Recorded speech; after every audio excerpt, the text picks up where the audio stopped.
পয়গম্বর মুসা নবী আল্লাহর কাছে কথা বলার জন্য যাচ্ছে, এমনি একজন ধনী লোকের সাথে সাক্ষাৎ।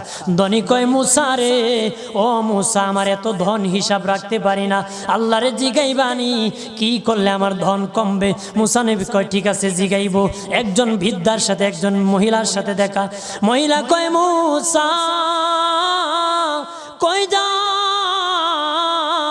কই যাও রে মুসা? মুসা নবী কয়, তোর পাহাড়ে যাব, আল্লাহর সাথে কথা বল। মুসা রে, আল্লাহরে জিগাইবানি, আমি গরিব মানুষ, আমি ভালো কিছু কিনতে পারি না, ছেলে মেয়েকে ভালো কিছু খাওয়াইতে পারি না, ভাঙ্গা ঘর, এত গরিব, ভালো করে ঘর বানাইতে পারি না, আল্লাহরে জিগাইবানি কি করলে আমার উন্নতি হবে, ধনী হব, টাকা পয়সা হবে, আল্লাহরে জিগাইবানি। আল্লাহ মুসা নবী কয়, ঠিক আছে, আল্লাহরে জিগাইব, তুমি কেমনে ধনী হইবা। আল্লাহ